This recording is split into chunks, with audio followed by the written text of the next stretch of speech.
Welcome to episode 2 of A Farm Girl Goes to Boston. This is an experiment that I'm doing with my mother during the COVID crisis where we're staying at home. And I'm taking advantage of the opportunity to interview my mom and just collect some childhood stories and stories throughout her life so I can capture that for our family. So, Mom, thank you. Glad to have you with us. This is so much fun. Should we maybe say you are in your kitchen in Colorado and I am in a family room in the temporary place we're living in Iowa? That's great. That's great. Yeah. Of course. Okay. Well, let's jump right in because we want to share 3 stories today. And Okay. so with our viewers, what I wanted to say is we're just kind of taking some pictures from my mom's childhood right now and walking through some stories to learn what life was like for my mom, who was born on a farm in southeastern Colorado. So, Mom, let's look at this first picture, which is, I'm assuming, of you and a dog and your dad. Tell us about it. Yes. Okay. My first thing when I look at this picture is to say, oh, that must be me around the age of 6 or 7 during my chubby time, because look at my round cheeks, which I did grow out of. The dog in the picture is Tip. So Tip is a couple of years old there because we got her when I was around 4 or 5. And of course, the man in the picture is my dad wearing his classic hat. He farmed a farm of about 160 acres. And so that picture of Tip, me, and my dad is kind of the working trio. And we would all 3 pile in our old Chevy pickup truck to go out and do whatever, like change the irrigation water. And I had to ride in the back of the truck, in the bed of the truck, because my dad and Tip always rode in the front. And if I tried to get into the front of the cab, Tip would walk all over me and sit on me and just like give all kinds of messages of, this is my space, get out. And so who came along first? Were you older than Tip, or was Tip first on the farm? Yeah, I was older. And so there is a picture of me holding Tip. I'm about 4 or 5, and she's a puppy. And so I always thought of her as my dog, but in reality, she was my dad's dog. Aww. Okay. Yeah. Well, yeah, go ahead. There's one other piece about this picture. Behind my dad's left arm, you can see our porch. Mm-hmm. And Tip was allowed on the porch, but not in the kitchen or the rest of the house, except when we would have those fierce Colorado thunderstorms and hailstorms. It would scare Tip so badly that she would get, crouched all the way down and inch forward until she would be in the kitchen, under the kitchen table. Aww. And none of us ever had the courage or the heart to make her go back out on the porch at those moments. Aw, and how long did you have Tip? Ooh, we had Tip until we moved from the farm, and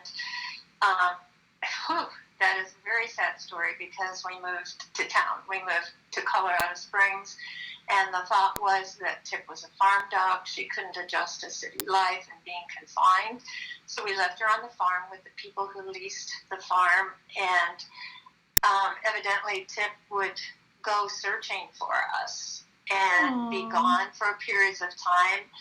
And only a couple of months after we moved, she wandered out onto the Highway 50 that went by our house, and of course was run over and killed. And we were the whole extended family, just devastated. Oh my gosh. Well, okay, that's not the happy dog story I was hoping for, but well, it's happy in that she was such an integral part of our lives, and such an integral part of, because we lived on the home place, and all my cousins and aunts and uncles were always coming to visit. She was kind of everybody's dog. Yeah. And so it was a huge family loss when she died. Okay. But she would have been about 12 or 13. She was getting old by All that right. time.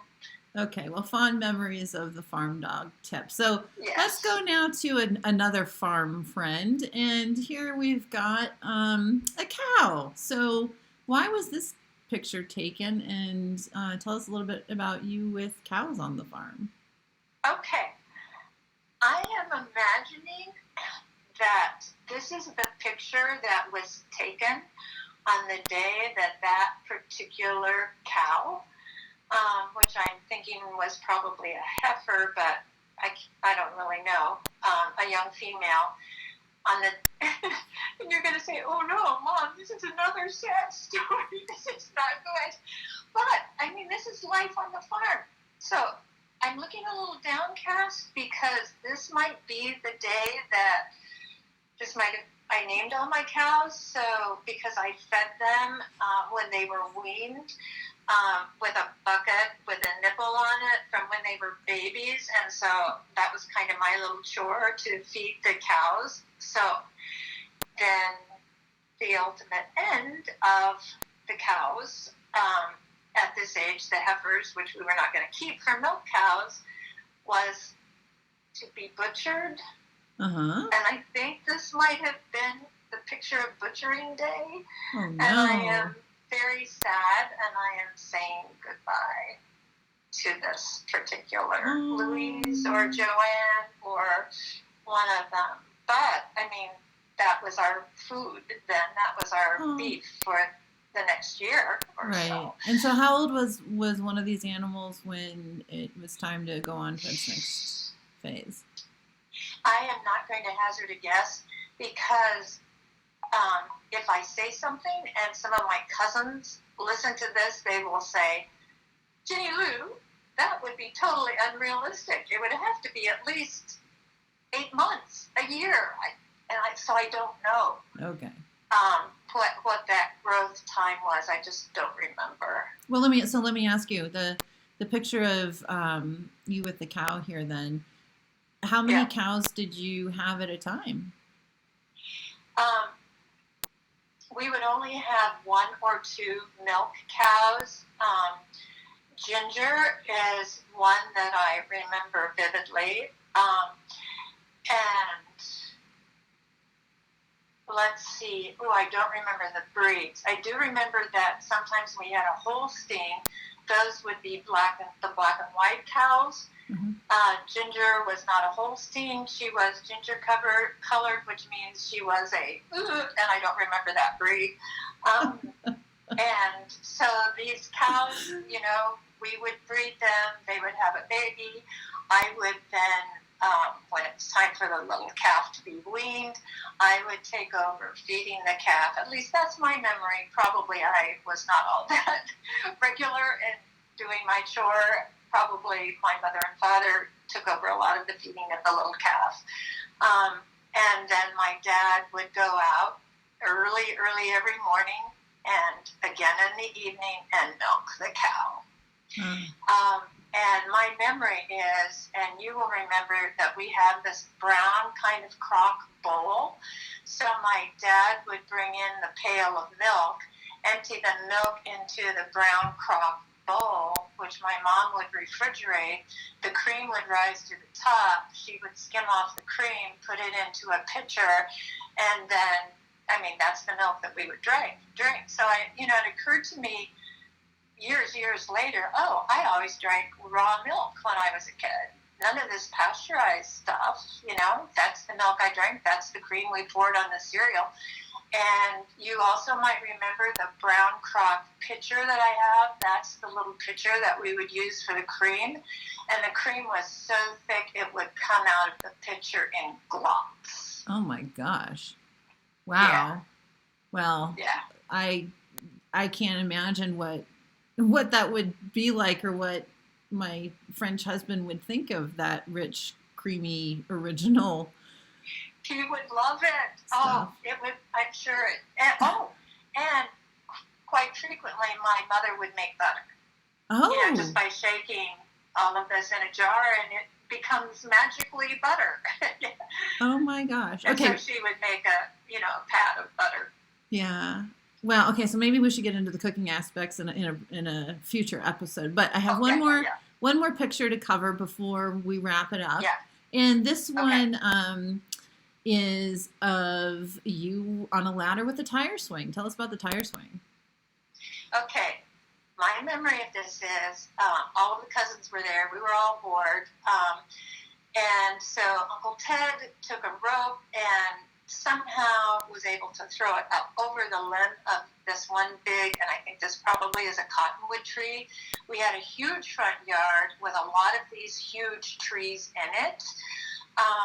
And once he got the rope thrown over, then he was a Navy guy, so I think all these knots must be his Navy knots. I was going to say, the tire. That's the knottiest knot I've securely. seen. And so my cousins and I, and then this finally evolved to including all my friends. So I remember Kathy Ryer. At that point in her life, she was Kathy Tucker, my best friend from grade school, but now, as you know, she's married to my cousin Bob. She was the most daring person on this that I remember, and so she is the one that devised a way to go all the way up to the very top rung of the ladder, which is above my shoulder. We would maneuver so that either she or I would be on top of the tire with our legs straddling that big knot, and the other one of us would be inside the tire. Oh my gosh. And then we would jump and swing out. So if my mom is taking this picture and she's 5'4", I don't know, how high would that be? 10, 12 feet? Right. Wow. How old were you in the picture? It seemed very high to us at that age as kids. How old were you? In that picture, maybe 10, 11. Oh, okay. Well, I was going to say that is the naughtiest knot I think I've ever seen. Yeah. How long did the tire swing last? A long time. I mean, I'm sure it was still there when we moved. 2 years, after that. So let's say a year, 2 years. Oh, a year or 2 years. Okay, well, yeah, because I remember when I was a kid, then in Virginia, we had a swing in a tree too. So yes, I thought that was a special picture. Okay. Yeah, this would be the parent of that tire swing in Virginia. Only I didn't crawl 10 feet up. I just kind of swung on my swing. So. Yeah, because there wasn't that huge tree to lean a ladder against. The blah blah blah. Yeah. Okay. Well, let's wrap it up for episode 2 of A Farm Girl Goes to Boston, and we will see where our next episode takes us. Thanks for the conversation again today. Oh, again, so much fun to talk about all this memory stuff. Thanks. Great. All right. Have a good one. You too. Bye. Bye.